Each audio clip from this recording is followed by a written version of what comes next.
and we are live for the warm up or whatever. I basically just transition into the show when it makes sense. Like I cut out James scatting right then and then. Scatting. So it's beatboxing. Yeah. Scatting's like scuba bop play bop doo doo. That's true. Yeah, that's a good point. I was about to make fun of it. I was like, I actually, enjoyed both of those. Yeah, you did a great job. So never mind. Has anyone seen Dune yet? No, not yet. It's good. Have you seen it today? Oh yeah. Did you see the original? No. I've heard if you're a really old school sci-fi fan, you should watch it. Everyone else will agree it's bad, so I never saw it. But the new one, I want to watch it again. I want to watch the 4K version shortly here with a better sound mix. But it was good. I mean, Denis Villeneuve, the dude's great at making movies. What are you going to say? Yeah, did it just come out today? I think so, yeah. Nice. I'm stoked about it. Did we tweet out that we're podcasting tonight or anything? I did that we were. I haven't tweeted out a live link yet. I'll go ahead and grab that. I just like the fact that Jeremiah was super excited about this new movie that he's seen that everyone should check out, and he doesn't know when it actually went live. Because I was like, I got a text message from HBO Max that said it came out at 6 p.m. Eastern Standard Time. Yeah, I have a subscription to HBO Max and am paying for it. I was just excited to see it early, okay? If it's only 1080p, who cares? I'm trying to decide between going to the theater to watch it or watching it at home. What about Jeremiah's house? You didn't I'm still deciding if I want to go to the theater or if I want to watch it at home. You didn't consider? Okay, all right, that's fine. I'll be honest, no, I didn't think about that. Well, because I don't know. Because I don't even know anyone who's into Dune or anything. I just saw it. I was like, oh. Yeah, just say we don't hang out. Say that's the reason. I'll come. Thank you, James. We don't hang out.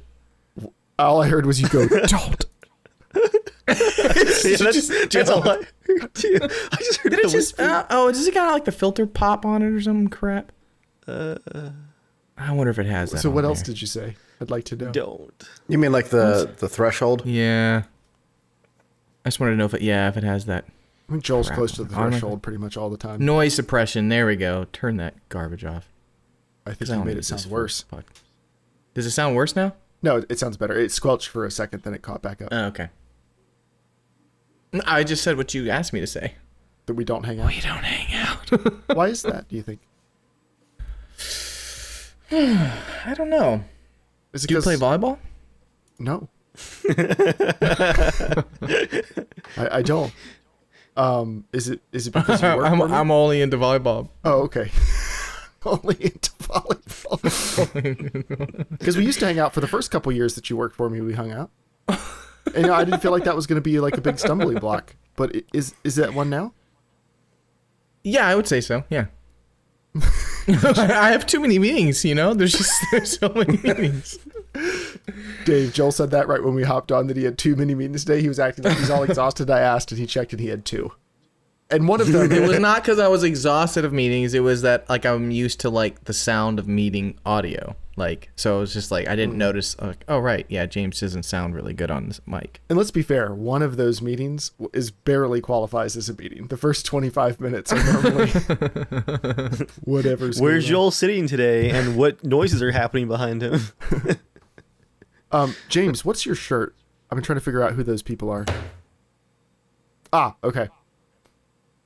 When's season 3 come out? Is that next year? 4? Yeah, season 4, sorry. I don't know the date. But I'm sure you'll have it first. No.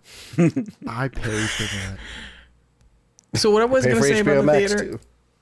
What I was going to say about the theater thing was the fact that between seeing the movie theater at my place is because I now have a soundbar system, and I just got rid of my 5.1. What'd you do with the 5.1? My brother sold it. So I've had it for 12 years or something like that. I was just tired of getting the wires everywhere. So yeah, I've got an LG soundbar.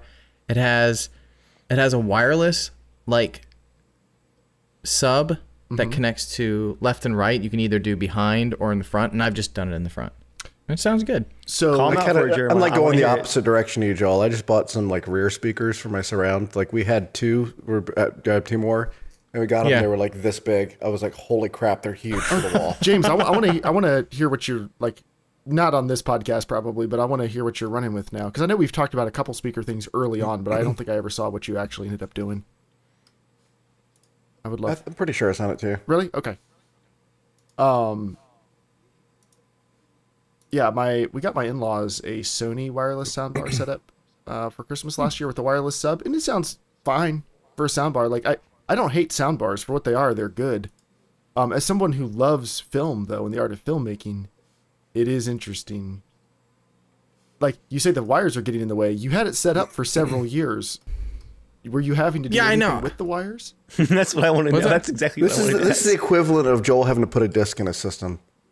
Yeah, like it doesn't really affect him, but the fact that there is a wire existing, he's like, I know it's there, but it's going to affect my quality of life at all times, so I'm just going to get rid of it. Now, Joel, I do want to say, sometimes I'm wrong, okay? It happens. Yeah. I have an iPhone, as you know. One of my favorite features about it, this is a tangent, is FaceTime. Does it work? It actually works less good than my Android phone, but FaceTime's great. I do enjoy FaceTime because the quality's so good and the connections are fast. And like my grandmothers and mother have an iPhone, so like, you know, a lot of people have. I just picture Jeremiah just talking with like 15 grandmas, like all in FaceTime. Hey, grandma. Basically, right. So you know that part's going great. But I have not actually missed the headphone jack on this all that much. I did buy some of the adapters. I have had to use them once or twice. One of our cars does not have Bluetooth on it. It has an aftermarket head unit, but the aftermarket head unit's old and it doesn't have Bluetooth. Joey's got one of those little adapters. Well, guess what did work? Cool. We plugged in our charging cable and it thinks it's an iPod from like 2006, and that actually works great. So, so we're able to play stuff over the iPod functionality of this like 15-year-old head unit.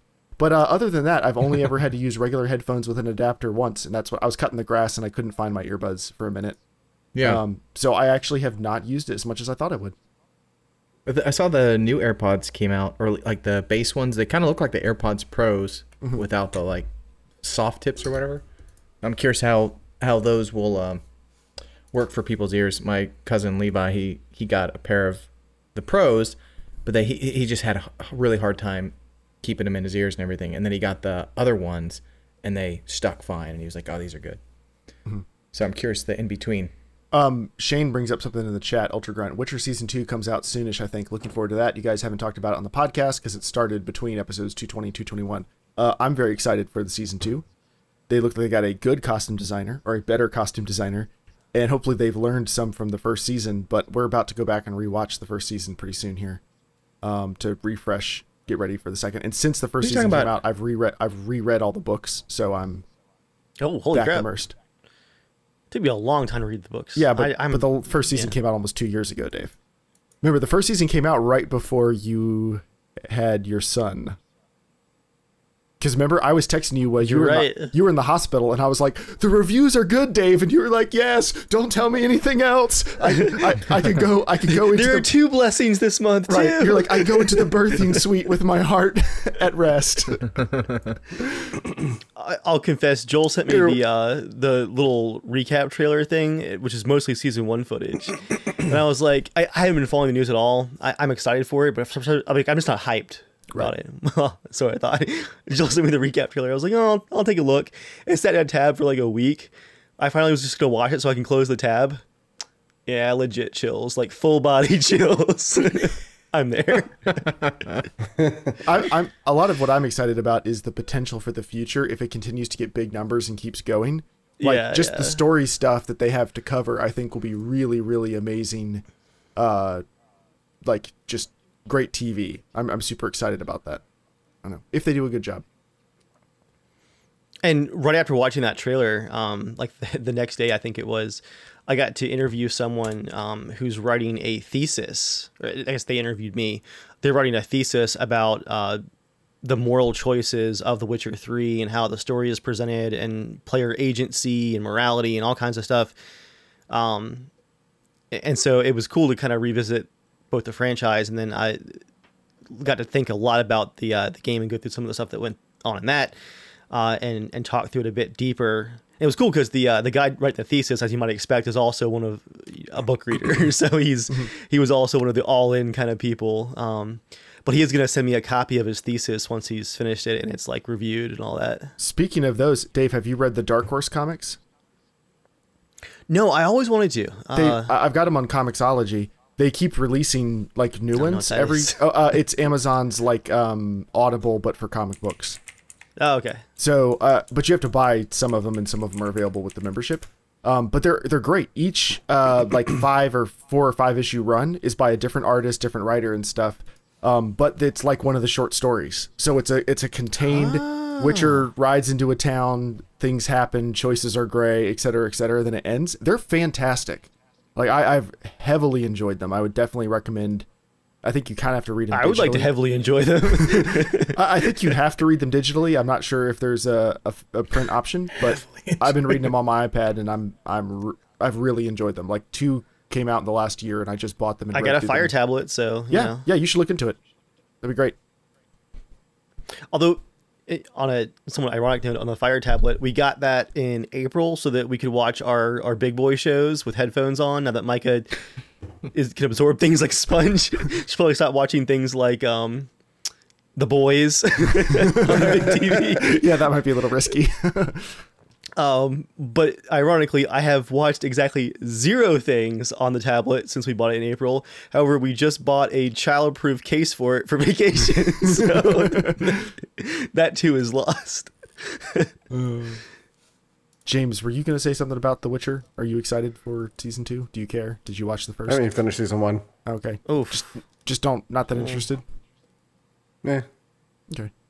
What's the last TV show you watched that you were really happy with? Really happy with? Yeah, Probably Stranger Things. Okay. I've been starting through Brooklyn Nine-Nine and been enjoying that. Nice. It's good.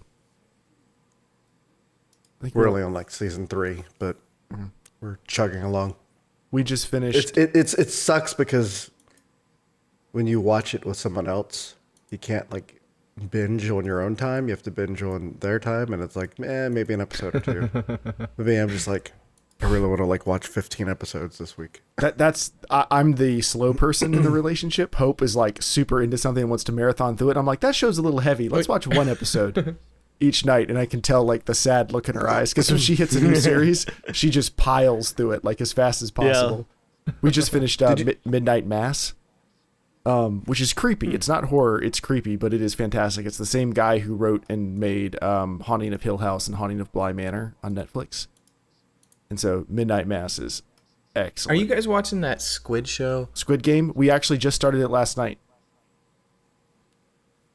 I assume How is it? Hope probably watches it and already seen the whole season. She's probably watched the whole season right now. No, she actually was not as interested in seeing it because she knew it was going to be very violent. It's super. I have no idea what it is. Oh, it's incredibly violent. People have said. What do you think it is? Yeah, actually, I don't want to say. Do you think anything it's a nature documentary about squids? I don't know. I honestly, I thought like something like, is it like kind of Hunger Games ish or something? It's a little Hunger Games ish, yeah. Okay. But very violent. It's actually cool, Joel. You might like the story of the guy who made it. He has been trying to get this made for 10 years. He wrote the idea and shopped it around for a long time and could not get anyone to believe in it or to think it was good until finally Netflix picked it up, and it is the most watched show in Netflix history now. Yeah, I saw that it's already worth like, it was like almost $1 billion or something like that. Like the show basically is. Yeah. Like, holy cow. But yeah, we just started it. We'll see if it's good. We also just finished season 2 of Ted Lasso. That show is fantastic. I'm sure if you've heard anyone talk about it, they've only said good things, but that's a great show. Guys, there's so many shows, and there's on so many different networks. Like, I don't have Netflix. I don't have Apple. I don't have the Apple TV show or whatever. What do you watch now, Joel? Besides Little House on the Prairie VHSs. I've been rewatching through all the old Bond movies. They're all in 4K, so I'm on the third one. Goldfinger. Where are those? That's really good. I'm just getting them on iTunes and been watching like the special features and stuff. They're really good. Do you think they're good? Because a lot of those old ones I think are not very good movies. No, they're awesome. Well, you're not to the 80s and 90s ones yet, I guess. You're just I haven't seen any of the Timothy Dalton ones. I've always seen like clips of them, but Timothy Dalton was supposed to be in GoldenEye, which is why GoldenEye is a much more darker kind of movie compared to the next couple with can't think of his name. Pierce Brosnan. Pierce Brosnan. I always want to say Charles Bronson. Pierce Brosnan. Yeah, and so, which is fascinating. So yeah, because I rewatched through all the Daniel Craig ones, and I watched the new one. So I was like, how's the new one? I've never seen. It's like, it's good. It kind of honestly kind of reminds me a little bit more of the older ones. Mm-hmm.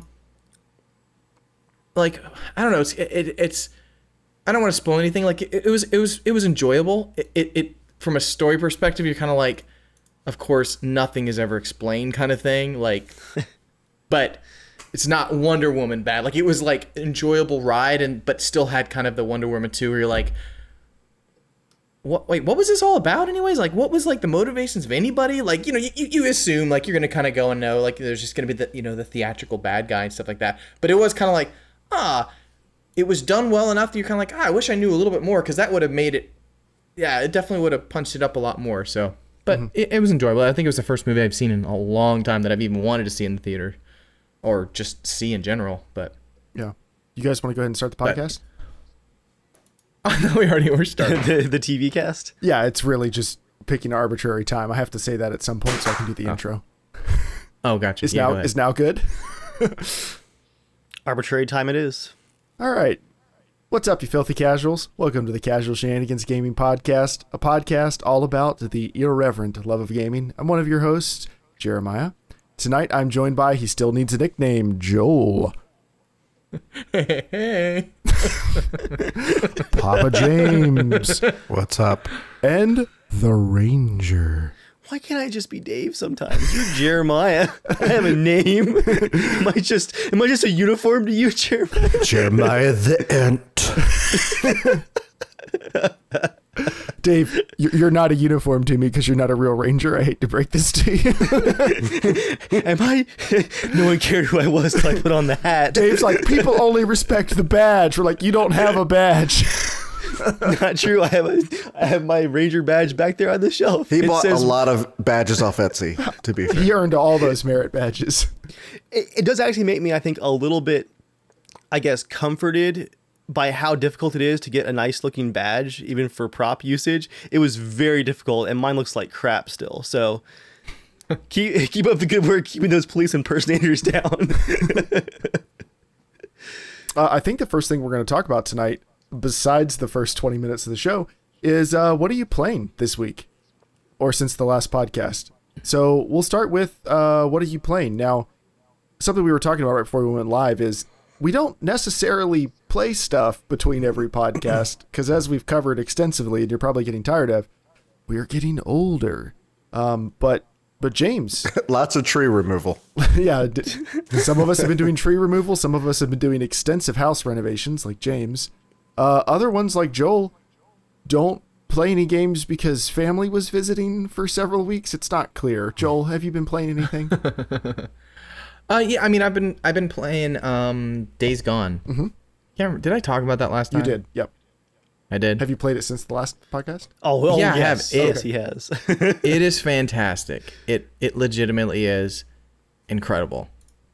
Yeah, I think it's on PC or whatever. It is really worth a shot. Like, is it the game itself? Is it Sam Witwer? Like, I mean, Sam Witwer is amazing. Sells it to you. He does a fantastic job of, like, yeah, you're really interested in him as a character. Yeah. And his relationship with the different ones. And I don't know, like, it's like the different towns and stuff you go to, it's really well thought out. Like, you drive your motorcycle into a little town, some guy will be like, hey, I'm getting the door, and you'll like pull a chain link fence. Like, there's a lot of animations that honestly, like, you almost wouldn't expect to see in a certain AAA game, because it would be like, okay, this is almost too much to do, we can't pull it off, it's not gonna be polished enough. Where, like, the game kind of has like a bit of wonk to it, but it feels like one of those games, kind of like how Daisy is, with the part that really enjoyable, that you're like, only a company like this would be so crazy to just attempt this. Yeah. And it has that feeling where I'm like absolutely hooked in it. It is phenomenal. Like, just the slow progression of getting guns. Like, I really thought the zombie hordes would just be like craziness from the get-go, and you just be slaughtering tons. Like, no, like, you see a horde, you run as fast as possible. Like, there is no like, hey, I'm gonna just get rid of it and I'll use my FPS skills to kill it. No. Like, not at all possible. You have to legitimately plan, grab extra ammo, you put it in the back of your bike, so you have to shoot half the horde, blow it up, use every single item you have, and then somehow make it back to your bike, get more ammo, and do it again. You can't, like, there's no, like, 600 rounds in your backpack. It's pretty amazing. But just the whole, like, even, like, upgrading your motorcycle, like, Jeremy, I think you'd enjoy it just from, like, it's got a lot of fun driving in it, like, with the motorcycles. The physics, leaping around stuff. It is very much a surprise. Very much a surprise. I'll give it a shot on PC. Yeah. It kind of reminds me of Horizon Zero Dawn, but motorcycles. What's that one show that we watched, I think? Sons of Anarchy? I think yeah, it's like Apocalypse, Sons of Anarchy. It's really good. That's a sell-in line right there. Yeah, like that's kind of how it feels. Like you're part of this old gang, obviously before the apocalypse or before the zombie outbreak or whatever. But you learn about the past but just the like relationships with, like, you have a buddy, like, you start in the very start of the game. It's not spoiling anything, but you're just trying to, like, get him to get better so that he can ride his motorcycle and head north. And so he's always checking in with you, and it's set in, I think, Oregon, I think. And so it's just gorgeous. Yeah, it's surprising. And, like, then it snows. I didn't know there was even snow in the game. Like, it will snow, and it will actually, like, collect everywhere, and, like, your motorcycle and footsteps and everything. I was just, like, blown away. Like, wow, I was not expecting such a big game, really well thought out. So definitely between you and Jeremiah, you've both convinced me that I've got 2 games that I must try this year now. Wait, what's the other one? Star Citizen. Oh yeah, James, what were you gonna say? I was going to say, I love that games take you to places that you can't go to. I mean, obviously you can go to Oregon, but you can't go there during the apocalypse, hopefully. I don't know if you've been Fingers to Portland. crossed. Yeah, well. But that's the thing that also sucks about games. You have, like, these really cool experiences, and you can see, like, a shadow of it. Like, yeah. I remember playing, going to DC the first time after playing Fallout 3. I'm like, yeah, I remember walking here during the game and stuff like that, but it's just not the same. I'm like, just blow it all up. I would experience that instead. It's not the same. We're the mutants. Yeah, especially, like, things like GTA. Like, you get so used to, like, shooting things and making them explode. You're, like, driving by a tank, and you're like, I bet that would explode if I shot it. James, like, these hookers are not giving me any health back. I definitely had a few times where I'm, like, driving down the road, and you'll see, like there'll be, like, a little valley, but then it goes up on a really sweet thing, and I'm thinking, man, I'm going pretty fast. I wonder what it would be like if I just went, like GTA wise. Joel, if you're having intrusive thoughts telling you to drive off the road, it's okay. You can get help. And then what else you been playing, Joel? I played a pickup game of Warzone. The new mode's actually really fun. Oh, the Halloween mode game? No, It sounded like y'all met on the basketball court and then started playing Call of Duty. Yeah, we had a pickup game, bro. No, a friend of mine, he's like, hey, I'm playing Warzone. I'm like, all right, I haven't played it in a while, so I was like, I'll try it. There's a new mode where basically there's 2 like trucks, or like with, I think, like a nuclear bomb or something on the back of them. But essentially all you have to do is you just get your team, and there's A and B, and you have to get both of them to the opposite side of the the map. It's the TF2 cart mode. Yeah, basically that, yeah. Or I think it was in Battlefront 2 or whatever. But it's really, really fun. So you're just kind of landing, and you're trying to get your guys on there. But then the money, kind of like in the main Warzone, you spend money on upgrading like a sniper outpost or whatever, or a 50 cal like on the ground and stuff like that to kind of stop it. So it's pretty fun. It's pretty fast paced, but it was actually really good. And it worked. On the list you had Miles. Was that from last time?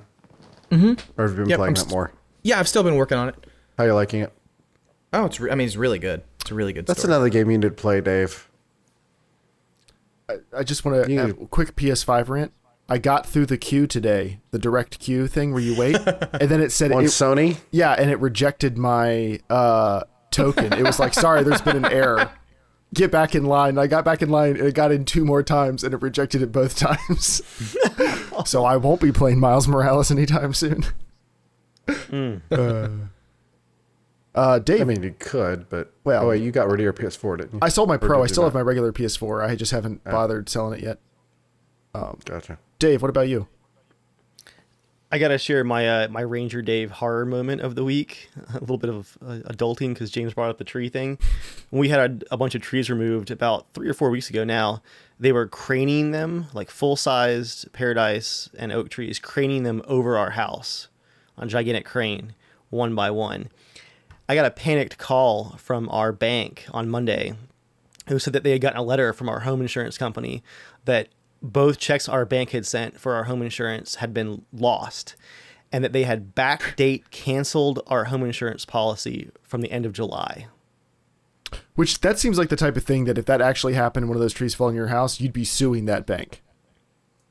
Like, because it's not you had the money there. It's not your fault. The bank sent the check. Well, technically, you'd be suing their insurance company, yeah, not your homeowners. Yeah, that's true. Yeah, that's true. The bank had to cancel the previous two checks they had sent because they were sending them, and we have no idea what the insurance company was doing with them. But yeah, we had to do this horrific 3-way conference call with the insurance company where we both had to swear that a third check had been overnighted, that there had been no damage or claims since July, but just knowing that there were trees going over our house when we had no home insurance, being an adult sucks. You would have been fine, but I mean, is there a point where maybe you want to go with an insurance company you don't have to send checks through? It's how it works. It's our home insurance is paid out of, our home insurance is paid out of escrow. Yeah.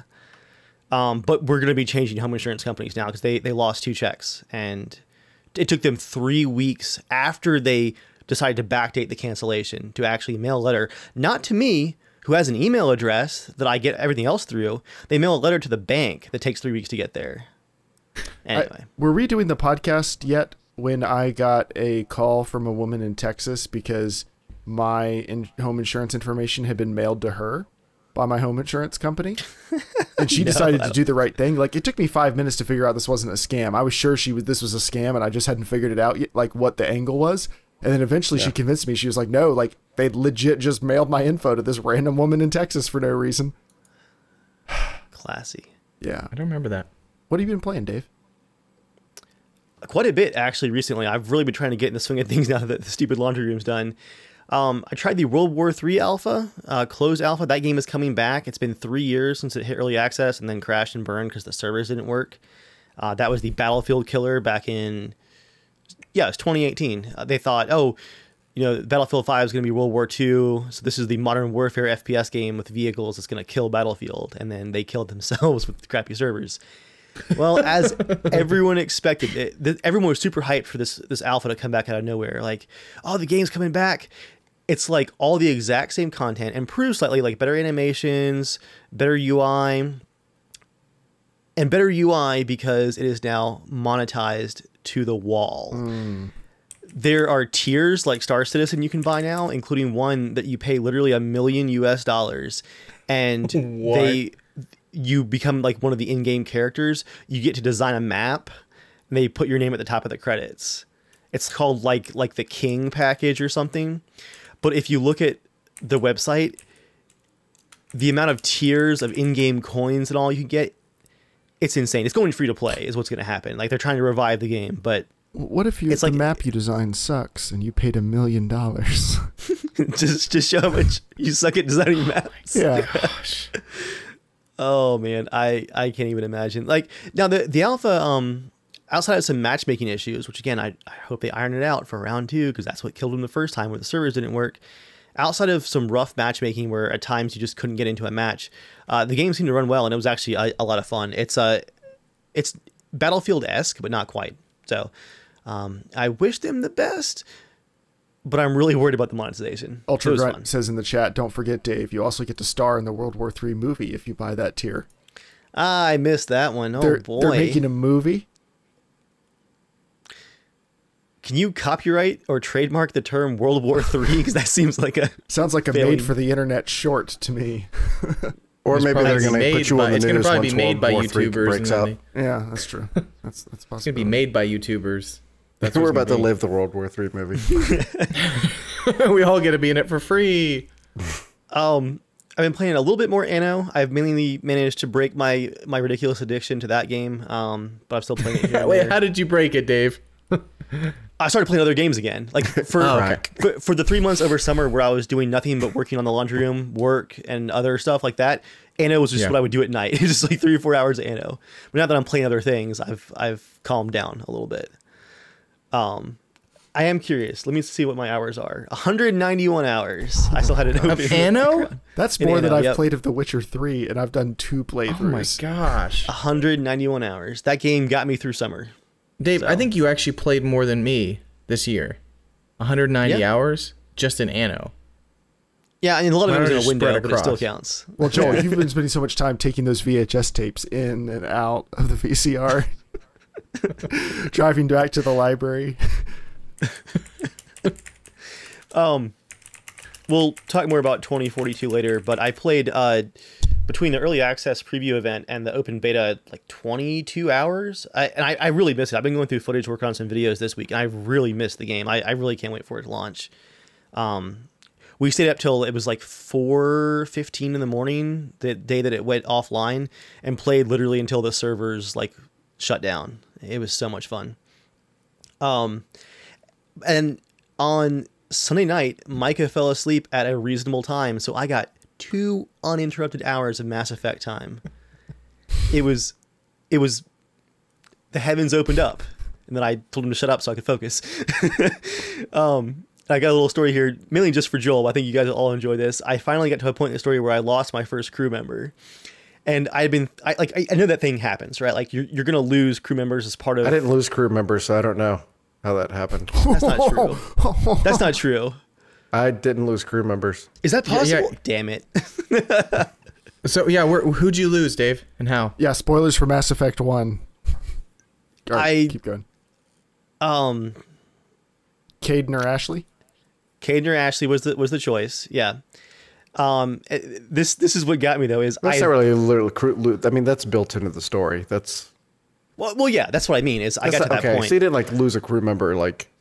In the story, I lost a crew member. Gotcha. Okay, now we're making sense. I've been Mass Effect 2.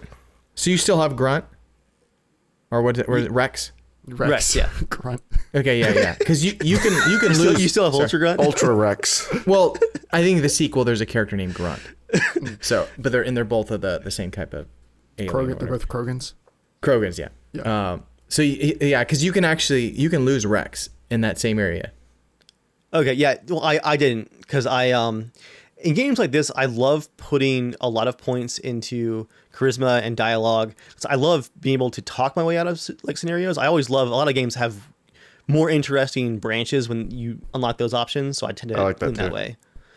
But this is why I had to share this story, is because I had been thinking about this moment where I had to make a choice where someone was probably going to die.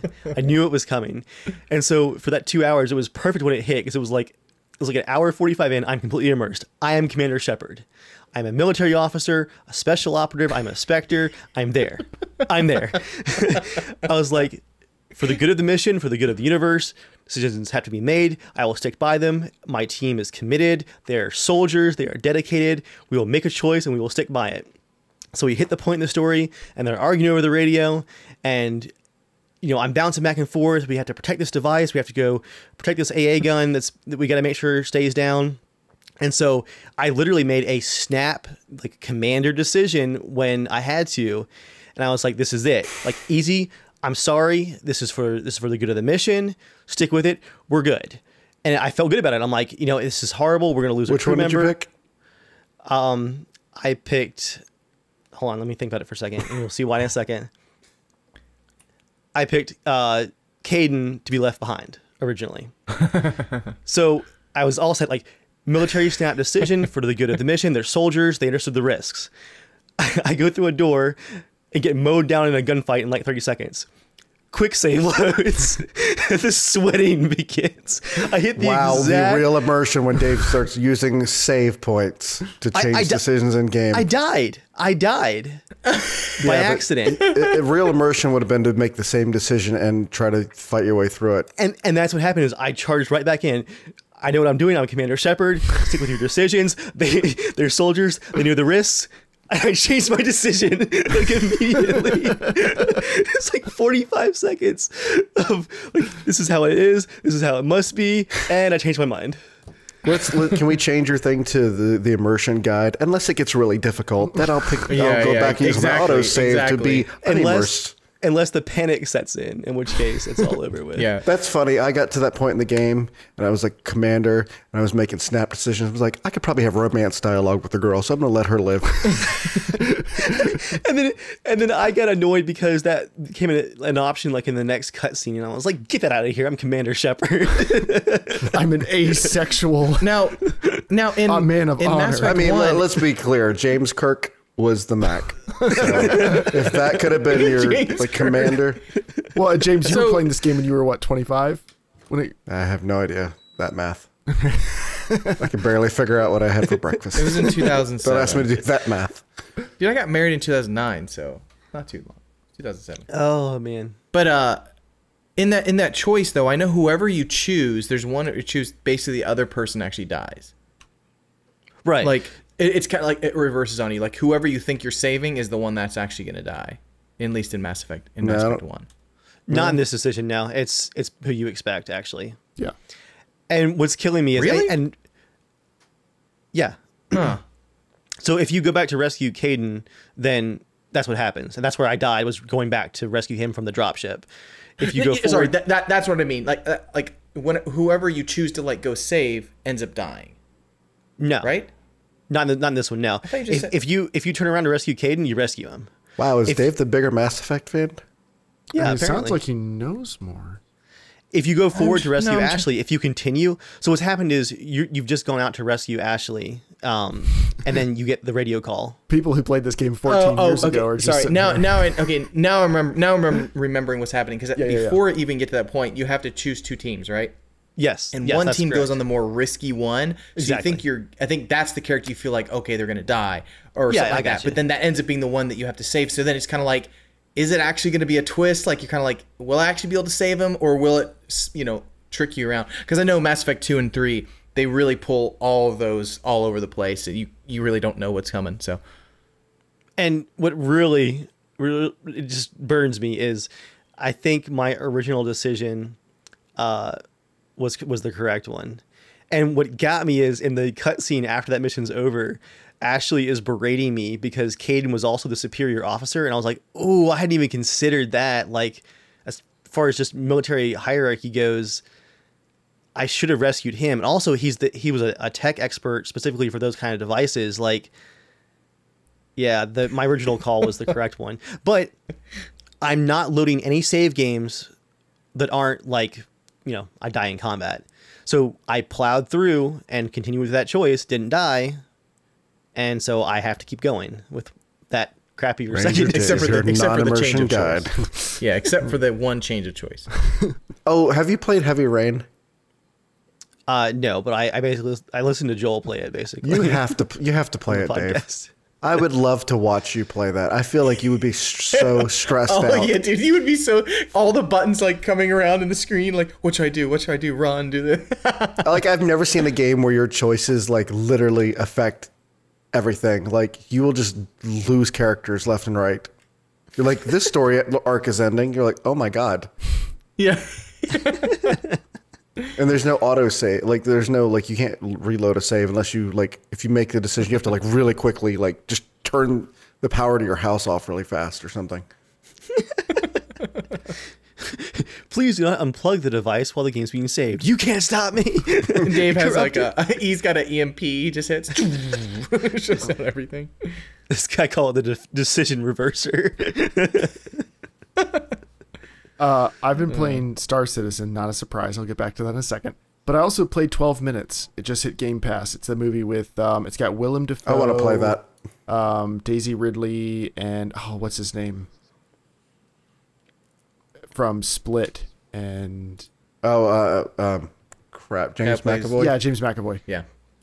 I didn't like it. Really? I don't want to say anything more if you want to play it, James. I think it's definitely worth trying. It didn't click with me. That's all I'll say until you give it a chance to play it, because it's Okay. very likely that you would like it and, think it's great. It was interesting, but I didn't finish it. I played for a couple hours and then kind of gave up. But But in Star Citizen, Chris and I have been experimenting because we're about to have a database wipe because they've done, yes, Dave, experimenting, because they're their biggest patch in like 18 months and they're doing a database wipe along with it. They call it like a universe wipe. So you'll be reset back to only your inventory that you actually purchased. So like I'll just have the ship I bought and the base stuff that comes on your person, not any of the other things that I've earned and bought in game.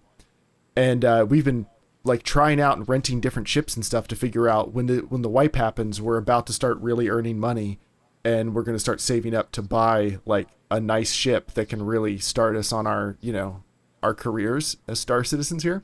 And so we've been trying out a bunch. I think we've settled on the Andromeda, not Continental. Maybe Continental Andromeda.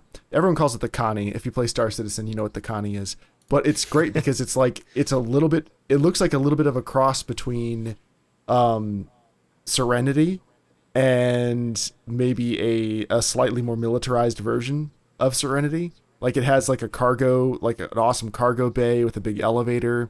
It's got a great amount of firepower. It's officially a 4-man crew, but Chris and I have done some like dogfighting and stuff. And with 2 people, like you're not at full strength, but you can bring a good amount of guns to bear.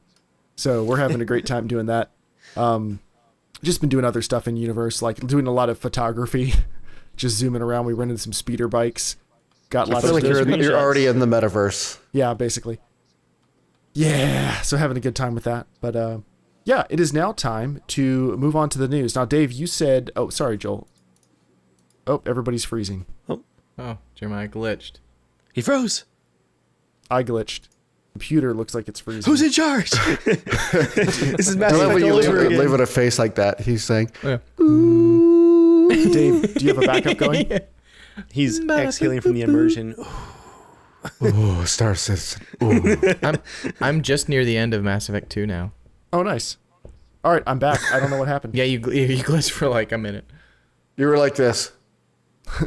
I could see that I was glitched. That's the weird part. I was asking Dave, did you have a backup going? No, I did not. Great. I'm glad everything recovered. I was going to say it's now time for the news. News time! Joel, I heard nothing. Yeah, were you muted, Joel? You were muted. What? Always, it was really embarrassing. You were just like, Wait, can you hear me? Yeah, we can hear you now. I didn't... You're dead silent. Like, dude, not even a crackle or a whisper came through. I literally hit nothing. I didn't touch anything. Yeah, all right, give it another go. Make sure you get past that threshold. Hey, Joel. Wake the neighbors. Good. Okay, Dave, is now when we're talking about Battlefield 2042? Yeah, let's start out with that. Okay. I'll go really briefly because I'm sure Dave's going to have much more to say than I am, and I want him to disagree with everything that I said. I only played it a couple play sessions. I had a good time. I had a fine time. I probably played 3 hours total. To me, it just felt like more Battlefield. Big map is cool, but the stuff that I don't like about Battlefield was still present. Everyone steals the vehicles, and you have to run a half kilometer to get to something interesting going on if everything's been taken. Time to kill has been reduced, so you feel like you die really quick now. And there's just plenty of like, oh, there's a really good person in an air vehicle, so I guess I'll just die a bunch. Like, there's still those issues. There wasn't as much sniper spam as I was expecting. The map design's pretty good, I think, to make it not as beneficial for snipers just to sit in the back and be torturous the entire time. And the overall gunplay and everything is good. I thought the map design for the one in the beta was great. You know, that's a fun map. I would love to play more of that. So basically, to me, it was just more Battlefield. The increase in players did not really make a difference in actual gameplay to me. Yeah, you mentioned the running thing. That was obnoxious because one of DICE's biggest solutions to, what happens when players get stuck on these bigger maps was, you can call in a transport vehicle at any time.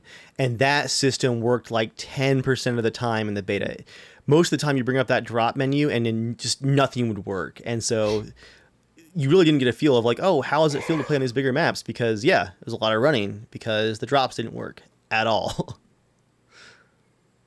But you didn't play it, did you, James? No, I didn't. Joel, you played it on PS5, right? Yes, Dave. Yeah. I played hours and hours without you. That's what I would expect.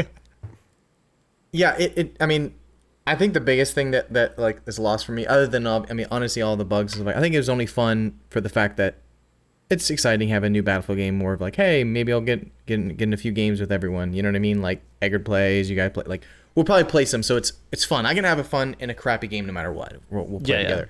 But from a standpoint of like a new game, it feels like they went back in graphics. Like things definitely don't look as nice as, I mean, like Battlefield 1 felt like a good leap from the previous one. It was like, ooh, this, especially because Battlefield 4 had kind of like a weird grainy look. Battlefield 1 felt really slick and just looked really awesome, you know? Like for diehard Battlefield games, I don't know how everyone rates all the maps and stuff, but it was okay. In but graphics, I think it just stayed about static. It feels like it wasn't a whole lot better. Like it just didn't feel like any like especially with the futuristic part, like it didn't feel like, wow, this is the future. Like, I don't know. It just, I don't know.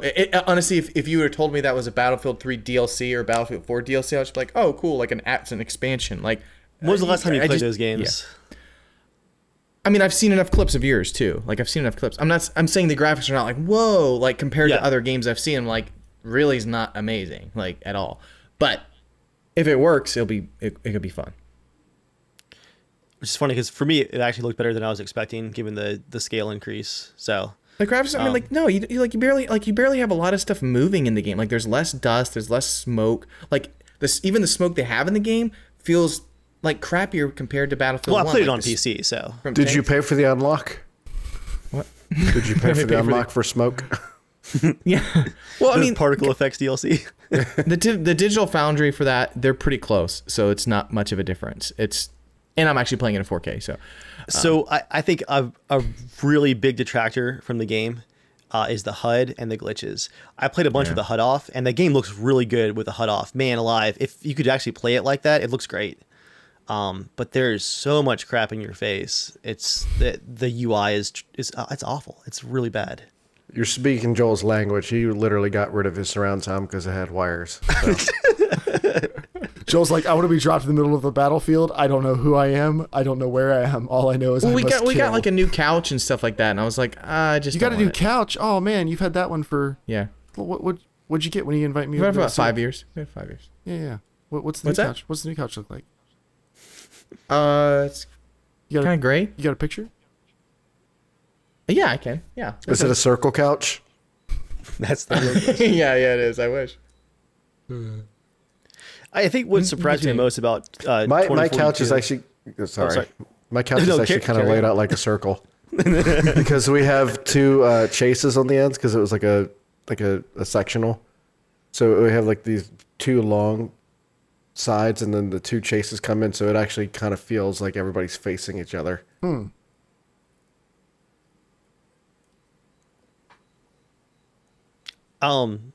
Just to speak in broad strokes, because I've posted plenty of videos. People probably know how I feel about the game already. But what surprised me the most about 2042 was the base game was what I was least excited about. Like I was more excited before the beta for Portal, for all the old remastered stuff, and for whatever Hazard Zone was going to be. I was like, oh, maybe it's like Firestorm. I had way more fun in the base game than I was ever expecting. That really surprised me. And that's on top of all the glitches. And this is up there with one of the glitchiest betas they've had for like the last 5 titles. It was a mess. There was lots of glitches, but at least from what I saw, there wasn't the glitches where it's like terrible stuttering all the time and things, like stuff that makes it infuriating. On the client. Yeah. The servers were rough. The amount of... You didn't fly much of the planes, did you, Jeremiah? I tried to fly once, but even when I inverted my controls to what I prefer, like the flying felt wrong. Like, and I've flown a ton in previous things, and this just felt off. A lot of people said that, yeah. But the flying tick rate felt like it was like 2 hertz. I mean, you'd be like chasing somebody, and then they would teleport like 90 degrees and 800 meters away in like 1 second. The servers were struggling for the air vehicles at times, but yeah, even on top of some of the performance issues and unfinished content, that's basically my summary. Is I had way more fun than I thought, and I've really missed the beta. Going through footage this week has been like, I really want to play more. So I mean, they're doing something right, I guess, if that's what I came away with. Yeah, I mean, I think it's because you like Battlefield, and it feels like the previous games. You know what I mean? Like, and it's a new map. You know what I mean? Like, it's a new map, but like Yeah, yeah. You know, It's all I coming think together. the biggest thing is will this. I think the biggest thing is will this game actually feel like a separate game, and that's the difference. Like to me, other than like cool, I can swap a scope quick. Like the grappling hooks feel like I guess I'm playing kind of Apex, but like I just didn't feel where it felt needed in this game so far. At least with the one map they chose and the one map they keep showing off only. So it's all going to be a surprise to see what's in the actual main game. Yeah, we've seen so little of the rest of the game. It's Did you see the specialist weeks video, out. Jeremiah? No, Was it released today? all I hear is you released guys this- making fun of it. They released this specialist video, and you're just watching, going, dude, no joke. The footage doesn't look great, and the frame rate is like chugging at like 25 or 26. Like you're like, no way, this is bad. Jeremiah, Like, the 'cause usually, upload you know, is like, 30 FPS. It's their Yeah. first 30 FPS upload since Battlefield 3's first trailer. I want to think. go talk to every community manager and be like, guys, upload in 4K. I don't even care if the source footage is 1080p. It's 2021. Give people the bitrate. Like, I don't understand. Like, major movie studios do this too. They upload trailers in 1080p, and I'm I like, know. what is wrong with like? Upscale it just for the bitrate. Right? Do you have like one young person on your staff who can be like, guys, come on? My vlogs No are one in 4K. really grinds my gears. Now, at least though, Dave, you're telling me that when it goes live, it'll be like feature complete though, right? Yeah. Oh, was Yeah, it so time for tell this us all the section? feature complete stuff. Yes. Oh gosh, I can't wait. Have you been avoiding reading the list, Joel? You sent me the blog, but I was like, it's so boring. No, it's So- in the. I have it in the doc. You were Joel's not in the doc. Oh. Did No, you, I did you didn't- write down, no. by the way, our I haven't looked on the predictions? doc once. Did somebody take down our predictions? Yeah, I did, That's a yeah. good question. Okay, perfect. Yeah. Let's I'll look it up revisit again. that at the end. Are the predictions for the beta Yeah. though, or for the full release? It was both. I think it's for I think it might be in both. Let me look. Let you guys remember because I've totally forgotten this. I did not remember we did that either. Yeah, I've totally forgotten this. Yeah, I've got I it. may be old, but I'm not that old. I'll start with I remember. some brief good news just for you, Joel. They doubled down and confirmed that crossplay and crossplay squatting up will be in at launch. Confirmed. Like it will be there. Around launch. Misery loves company. So, okay, I'm gonna window. add that to my bets. Now, what's not clear, Joel, is will it be available for the early access week, which starts the 12th, I think? Are you kidding me? There's an early. Oh my gosh, it's coming out that soon. 3 weeks, Joel. Oh my gosh, And- it's coming out November 19th, right? And that's not Officially. early week. Yeah, that's not early. Oh my. The 12th is gosh. early access. And so, as I go down this list, Joel, of features that will be or will not be available at launch, some of it is also will be available. That gun mechanic will not be ready at launch. Don't worry. The hammer's a little glitchy. Some of these features will also, some of them are targeted for launch day, but they're already saying will not be available on the 12th. So it's like, yeah, a week, guys, like that day one patch. Anyway, they're saying crossplay and crossplay squads, thumbs up for launch. Cross-platform chat will be in at launch, which I was not expecting. So I'm excited to harvest all kinds of delicious salt from console players now. Equal opportunity. That's now my favorite feature in the game. Let's talk about things that are confirmed. Confirmed, not in the game at launch. That one map. We mean all the other maps. All the other maps are coming out post launch. The rest of your frames. Confirmed, not available at either early access or full launch. Voice chat. Hold on. completely- So chat is in crossplay, but not Text voice. chat. So we Yeah, can play with Joel, but we can't hear him. That is correct. I mean, he We'll can have to join use Discord. Yeah. So, VoIP, not available early access, not available launch day.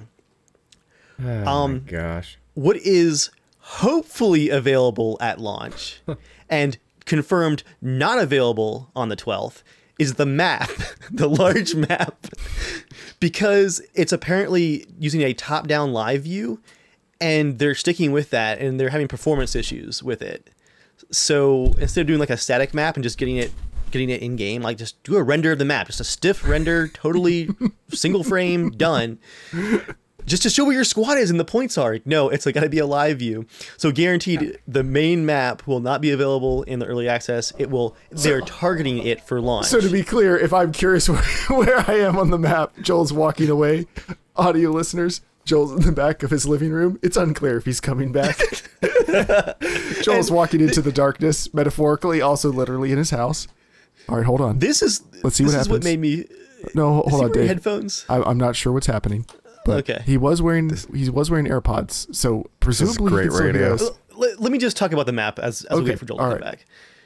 This was a big issue for me in the beta because the maps are huge now. I love that. But they're divided into sectors instead of just flags now. So some sectors have 2 flags. So there's a lot going on the map. It's like, oh, which sector am I in? Which flag am I fighting in that sector? You couldn't bring up the larger map to see where you are and what was going on. The only large map you had is when you were first spawning in. Joel's here to drink. 30 more trips and you might feel something. Wait, that's not a Corona, that's a Coronita? Is that a seltzer? Is that a hard seltzer? I don't know. Extra. Joy's sister's husband was here and he picked these up. These taste like piss. But I'm gonna drink it right now because gosh, this game is so annoying. Does it taste like Corona or does it taste like a hard seltzer? The only other time I've had it was with you. I think you just had a regular Corona with me. Joel, do you want me to come over? We'll pop some limes in, Coronas, sit on the porch. Hey, this is actually not too bad. Jeremiah really wants to hang out. Have you not done that? Get why Joel doesn't want to. Hey, do you want to watch it in my theater? With my Coronas? All right, I'm going to run through some more of this list because we're going to be stuck here all night. I'll group these together. These are the things to the friend versus foe identification that they're trying to work on to improve gameplay. James, you didn't play it. There aren't classes anymore like your engineer or your assaults, right? Everyone's characters like in COD now for all teams. So a specialist, a character can be Russian or US. So you can't tell like this ghillie suit guy, is he Russian or American? It's like he could be both. He could be a teammate. He could be a medic. You have no idea who's who. So in the beta, no one could figure out who had ammo, who was a teammate, who was a squad mate, who was an enemy. It was chaos. Only a blue dot over their head tells you, oh, that's a teammate. I'm sure that blue dot is highly visible in the middle of running around in a fight. 2 pixels. To improve the identify friendly foe system, as they're calling it. I mean, to be fair, if I could have that in real life, if I could have 2 dots over someone's head to know if they're really a good person. That would be handy. Or whether they need to be shot. They're working on backlighting enemy characters with like a different backlight.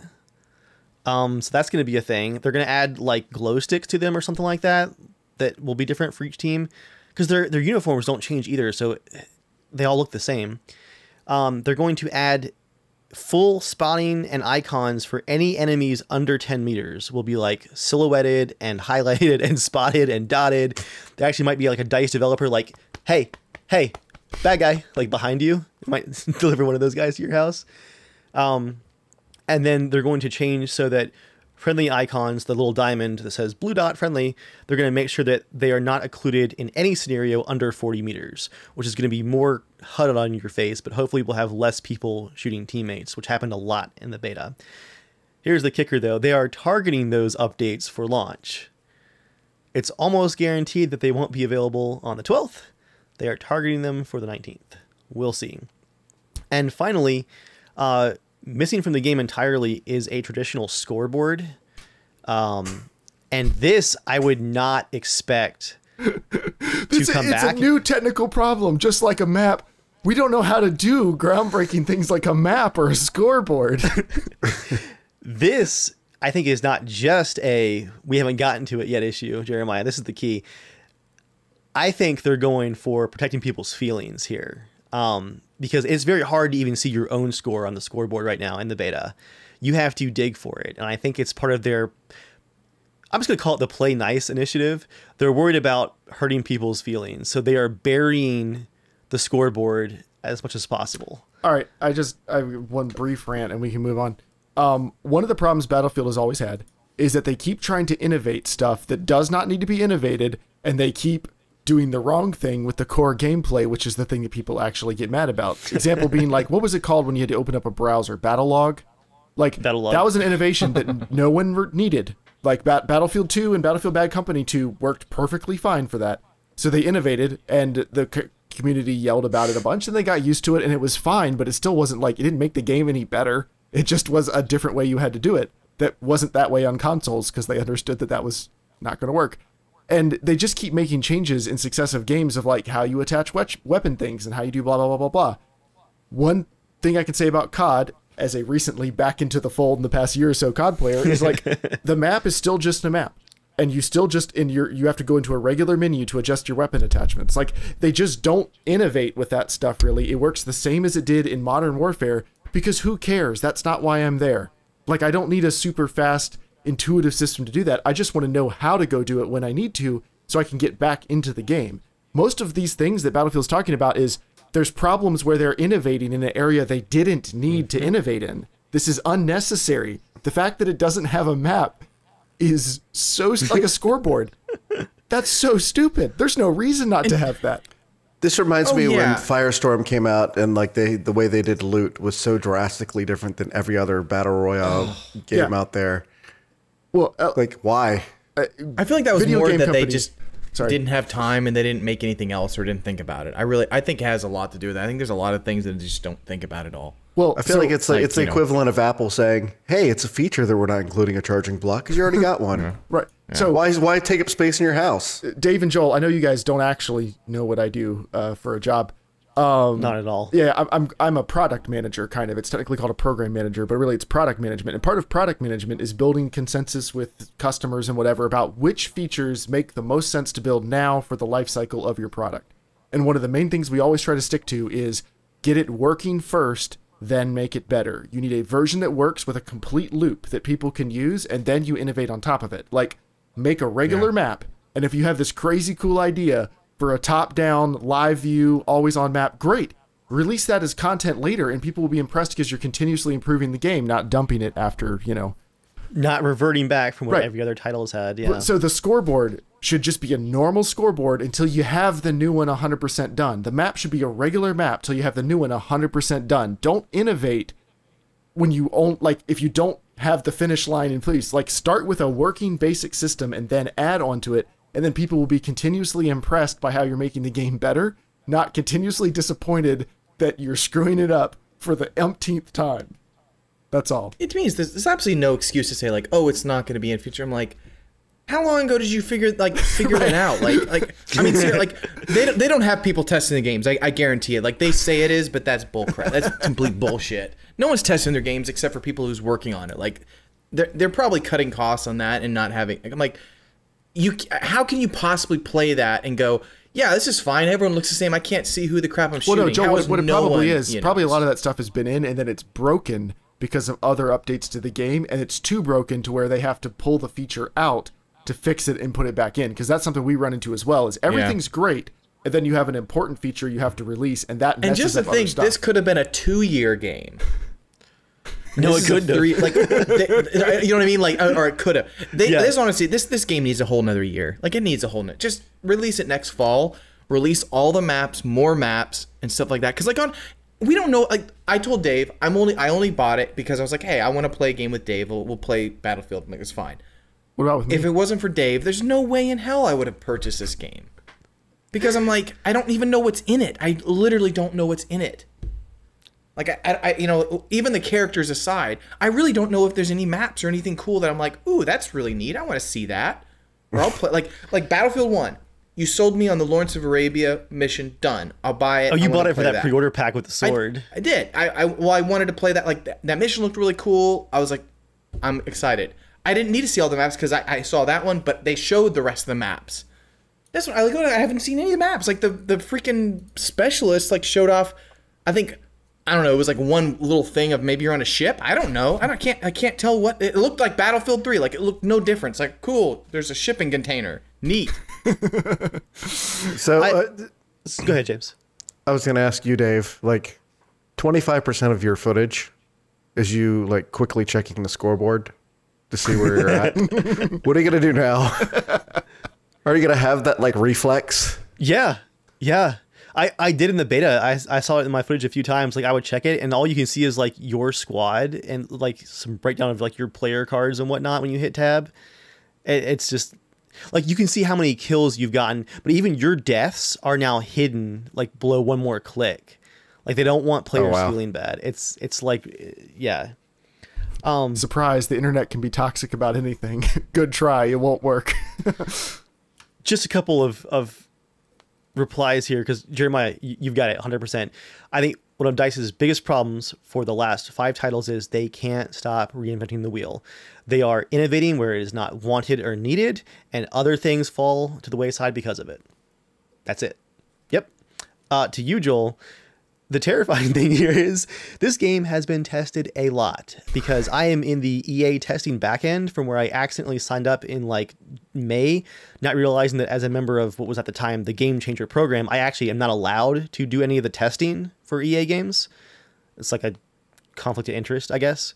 Yeah. But I can like see the backend where you sign up for EA game tests.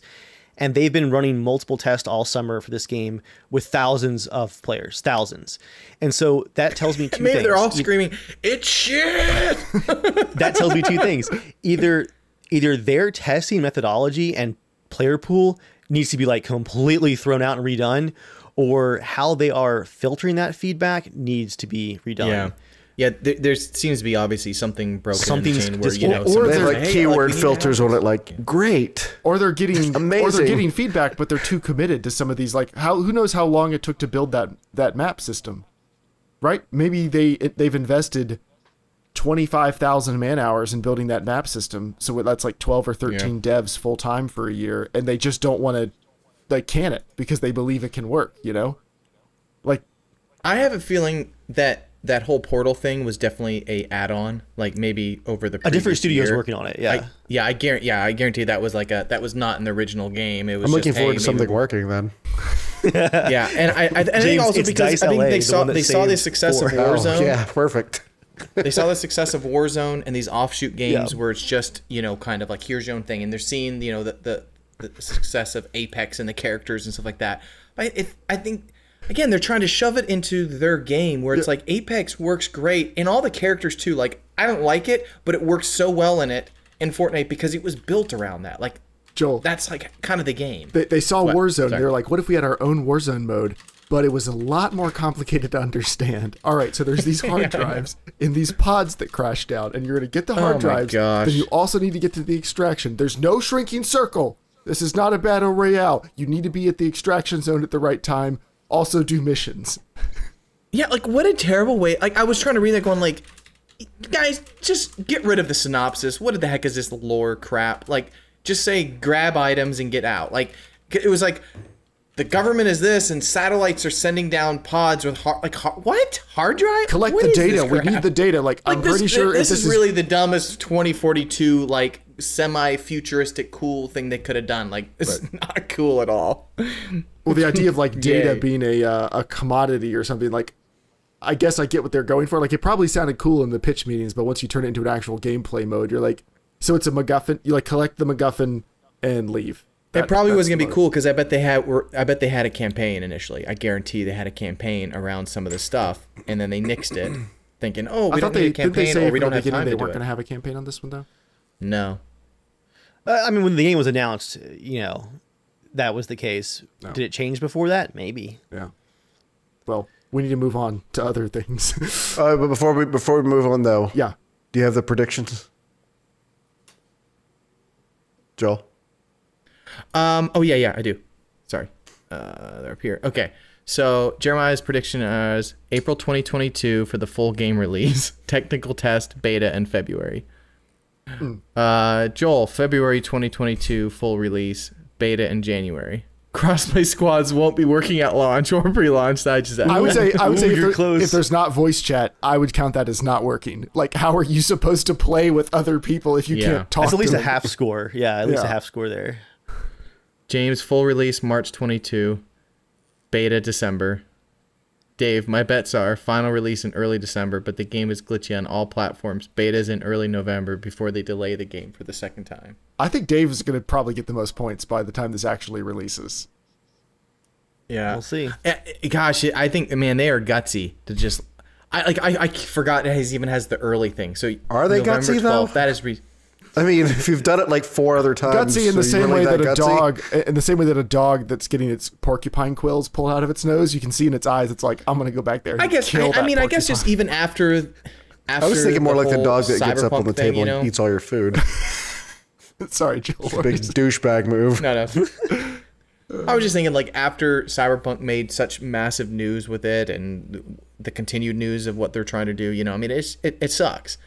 So, I mean, maybe EA is big enough that it will draw people back. And if it wasn't for you, Dave, I wouldn't be suckered back into getting this. So it's your fault. It does suck. Okay. And I'll back to what I said before, like in a previous podcast, they have the easy excuse of the pandemic, not just because it's an excuse, but like people will accept that as an excuse, even though it did affect their production, just like many other games. All they have to say is, guys, the game's not ready. The team's working from home around the world. Yeah. We're doing our best. We want this to be a good experience. We want you to believe in us. We're EA, so we have unlimited money. We're pushing it another year. And everyone would get mad and whatever, but guess what? Like I said back then, they're gonna be mad this time too. Okay, are you serious, Joel? You said they're EA, they're a big company, they'll be able to do it. Like, do you not remember Titanfall? Do you not remember Anthem? Remember what? Anthem was like this big, huge game they're putting a lot of resources into. And it kind of sucked, and they're like, we're going to revamp it, and it's going to be this. Nah, just kidding. It's done. Yeah.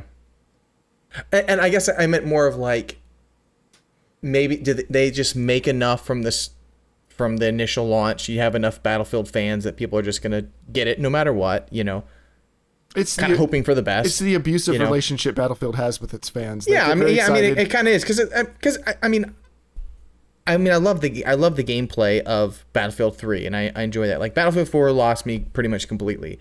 I enjoyed Battlefield 1 and stuff like that. But like, still, that gameplay loop is really fun. So it's tempting to be like, I want to have that. Like, I can't play these games for very long. Like, I think the last game I only got like 30 hours total out of it.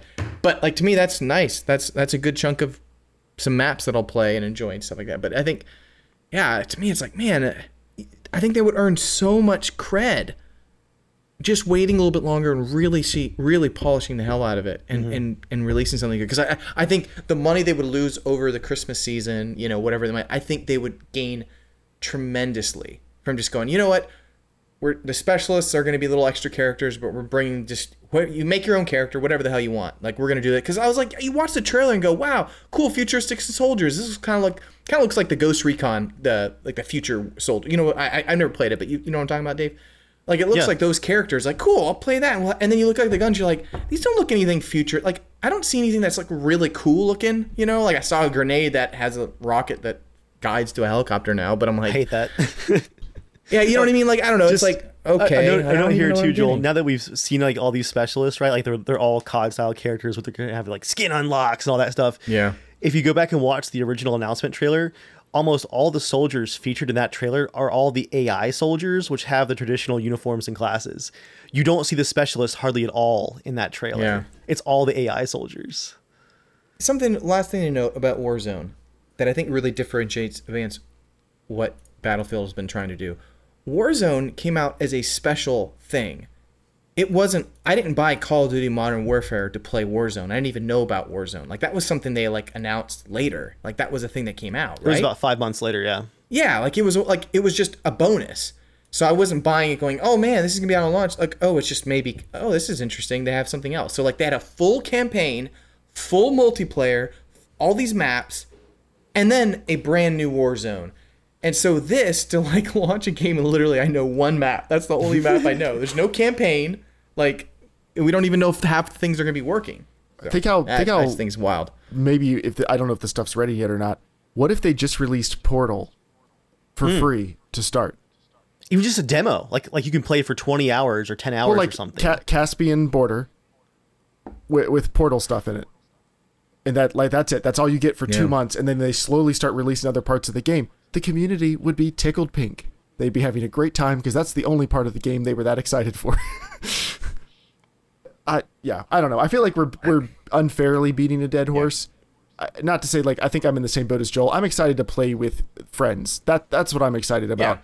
It's certainly a serviceable Battlefield game, other than the fact that it'll be hard to see where everyone is or keep score or see who our friends are. But like the gameplay was fun enough. Yeah, the gameplay was fun enough. I'll play it with friends if friends are playing. I don't think I'll ever play it on my own. The gift that got me this week was the one of the guy looking at the giant cracked rock face, and somebody had labeled the giant rock face Battlefield 2142 or 2042 and it's all of its issues, and then the guy reaches up with a tape and puts tape over the giant crack and it says Battlefield Portal on the tape. Dice hoping that just a little bit of Portal right there, all good. I wonder how long until another studio takes over Portal. Oh, it's being developed by another studio from the I know, beginning. but how long before that one gets hijacked? Didn't that happen before? Didn't that happen with Firestorm? Yeah, you're right. I think they got pulled to something else. Someone And runs it like out with literally fire. went to hell Here at you that boys. moment. Like we joked about, wait, it's all going to break now. And it literally felt like it all broke. Does it count as going to hell if it just fades away into obscurity quietly? No, it literally broke like almost immediately. You don't remember that? I don't. I've blocked. We those were playing and memories. things were working well, and then it just like fell apart. Good times. In happier news, God of War is coming to Steam. Isn't that great? The 2018 That's God great. of War. Oh, Gonna be- that's very nice. I'm hoping for Bloodborne, like everyone. Oh, please. I know. 60 FPS? I think they're gonna announce. There's been a couple rumors actually about Bloodborne remaster actually coming out or being teased. So we'll see.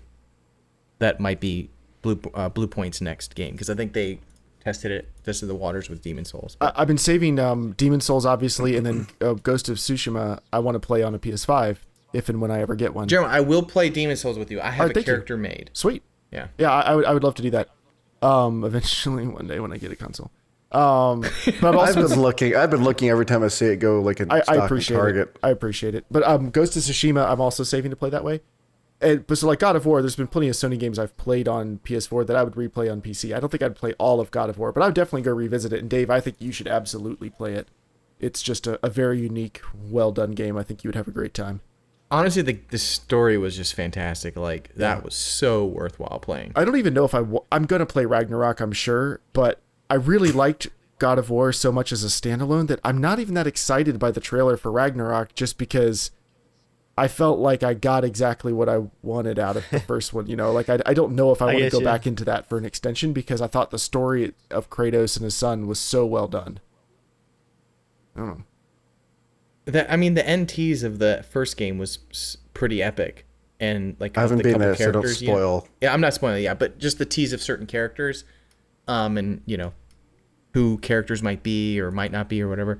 I'm pretty stoked about it. But it is nice that it's just a two-parter. That's it. There's no third. It's just this is going to be the second. Yeah, there was a developer thing that said it's just a two-part. This is the second act of the story, which is cool because I was hoping it wouldn't turn into like 4 and 5, you know what I mean? Where it's like, then because it becomes hard to like really be attached to the story when it gets drawn out that long because the development, like there's another 4 years from the next one, so. Right. Well, and also this is a reboot of a previous successful series. So how far do you want to like stretch the goodwill? People were blown away by how good the reboot was. So it's best to do it and get out while everybody likes it. Well, I think they said they can push it only so far with, I think I can't think of like the mythological lore, like where's the first one set? And I was mythology, like of where it's set. It's set in Mordor. Like Norse mythology. Yeah, stuff. yeah, Mordor. You know what I mean? Like there's, you know what I mean? Like it's just like they can only get so much from that. I genuinely cannot remember what it's called. I keep trying to say Mjolnir and Mordor, and I know it's not either of those. Mjolnir. Minas Tirith. Yeah. It's not that either. Yeah. Witcher 3 and Cyberpunk 2077's next-gen upgrades have been delayed to 2022. Now, I know what you're thinking. Cyberpunk 2077 stuff delayed? No, say it isn't so. It's true. The funny thing is, both of these games are playable on PS5 and Xbox Series X right now because they're basically PCs, right? You can just pop in the old version of the game from the last generation and play it. But the next-gen upgrades, like for The Witcher 3, supposedly, we're getting some ray tracing and stuff. I'm excited. Will I go back to it? I will. I'm excited by that. But like the next-gen upgrade for Cyberpunk 2077, I'm not sure even what they're actually going to be able to deliver for that because you can 30 just... FPS? Well, yeah. But you can just play the game with, the console's full power currently, and it's a very current-looking game. It's weird. And it's not the next-gen upgrade at this point. It's current-gen because those consoles came out a year ago. But yeah, I heard that the remaster or whatever it is for at least Witcher, I heard supposedly maybe it's just rumors, but I don't even know where I read it by now. But they was talking about like redoing a lot of the animations for him walking and stuff, because it's pretty wonky now. Like his feet don't like connect to the ground as much. Like, you know, like his only walking speed has his shoulders are always the same speed. You know what I mean? Like Uncharted, you can kind of go slow and then he kind of gets into a run or whatever. So I think they're going to do that in some of the animations for fighting or whatever. So we'll see if that happens. But yeah, I don't know what else they're going to do other than it'd be cool to have like a nicer draw distance for some of the trees. Would be cool. Cyberpunk has been releasing some massive patches. There's one semi-recently that like the list of stuff they changed or fixed was like pages long. I think it's just they're losing people's interest because it's not really feature stuff a whole lot. It's just still fixing and tuning up and whatever, but there hasn't been any big feature to get me back into the game. Like, there's no reason for me to go back and play it other than I just want to play it again. So that's unfortunate. And they haven't released any like new DLC of like actually story. Nothing significant, no. Wow. It's unfortunate. But yeah. Was there any other news items we wanted to cover tonight? I got a real short one. The PlayStation game Abandoned that was announced with a cool looking trailer over the summer. This is just some is that the Daisy looking one or like survival one?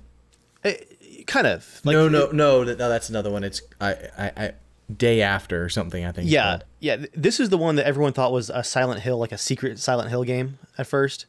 And that's what the news item is actually about, is some of the worst parts of the gaming community. The developers are apparently getting death threats over the game. And the part that amazed me about the article is it's death threats for like two completely polar opposite reasons. They're getting death threats because people think it's a secret Silent Hill, and that's not allowed, apparently. And then they're getting death threats because it's not a Silent Hill, and that's also not allowed. So the developers like posted this long message about like physical threats of violence have been increasing with them. They're getting death threats, like specific threats of violence to individual developers. And it's all based on the fact that they tried to do this like mysterious announcement of this game, and everyone just ran with, again, completely opposite assumptions, and so now they're getting death threats from both sides. So stop it. Stop. That's why we can't have nice things. Last time you said that was really awkward, so. Yeah. All right, well, thank you everybody for coming out. I don't think we expected the Battlefield section to take the turn that it did. But you know what? It was probably needed. It was good. Therapeutic, even? Yeah. Well, I'm sure we'll be talking. Can we just talk about Justice League next time? Can we just...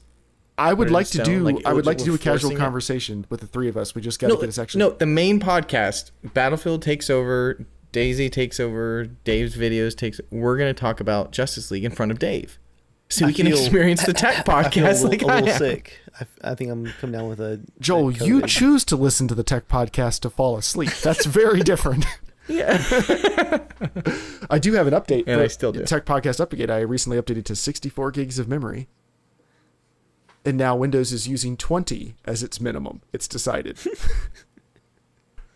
Just a quick munch. Just a little snack. Windows is like the government. Like you raise a bunch of new money. Do you in have taxes, the new Windows now?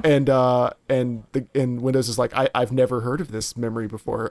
What are you talking about? We're out. Do you have the new Windows now? No. I need to tweak a couple settings before I can even upgrade to it. Like I got to turn some settings on, and I just haven't bothered. Yeah. Pain in the butt.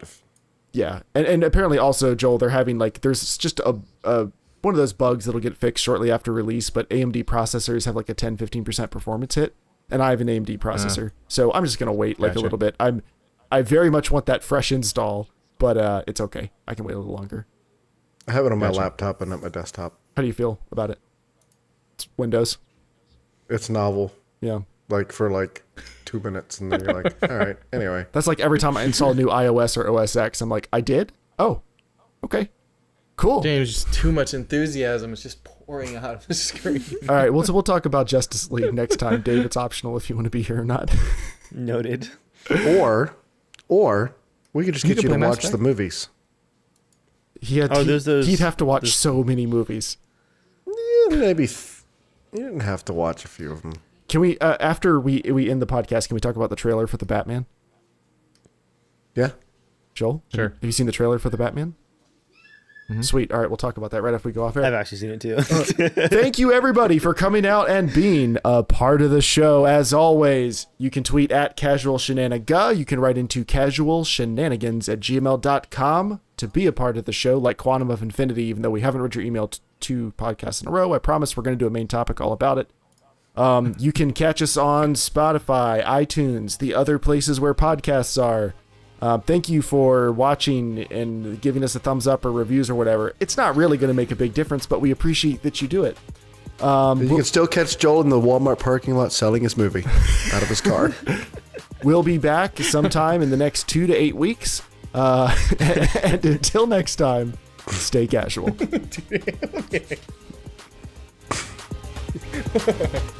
We'll be back in the next 2 to 8 weeks. I like that. That's really cool.